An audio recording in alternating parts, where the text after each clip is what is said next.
needs a Signal group chat when you've got Truth Social? While Trump and his cronies are celebrating what they're claiming to be an absolute success, let's actually recap. The U.S. has lost track of Iran's uranium stockpile. Yep. Senior officials have confirmed that they have no idea where it went. It appears that it was removed from the facilities that the U.S. targeted, in large part because Trump couldn't keep his mouth shut online. Again, why even bother infiltrating the group chats at this point? Satellite images appear to show 16 cargo trucks positioned by the entrance of Fordo. The IAEA, which are basically the International Atomic Energy Watchdogs, confirmed that it appears that Iran protected the fuel stockpile. And Vance basically confirmed on ABC that, yeah, that stockpile is something they're gonna have to talk about with the Iranians. Quick reminder that U.S. intelligence confirmed very recently that there was zero evidence that Iran was actually working towards or making any progress on a bomb. However, whenever that was pointed out, certain people liked to say, well, all that uranium that is not quite weapons grade purity, but whatever, could be used for a dirty bomb. According to J.D. Vance, Iran had enough uranium to make 9 or 10 atomic weapons. Sorry, did I say had?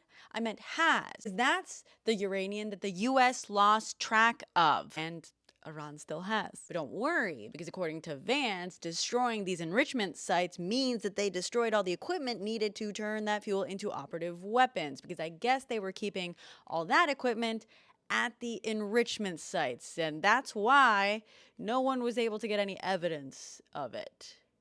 That makes sense. Of course, when they said that they obliterated the sites, what they really mean is damaged, not completely destroyed, at least for Fordo, which is the big fancy one, according to the Israeli military. And of course, taking out Iranian nuclear facilities has totally worked in the past, right? Of course it did. See, the last time, around 15 years ago, the US and Israel targeted some Iranian facilities, including Natanz, which it retargeted this time. Spoiler alert, they took out a fifth of the country's 5,000 or so centrifuges. And in just a few years, Iran not only rebuilt, they installed more sophisticated equipment and now have around 4 times the number of centrifuges.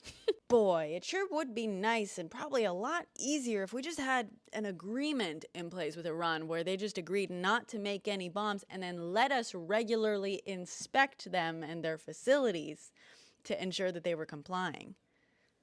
Wait. That's exactly what we had until Trump withdrew from that treaty in his first term.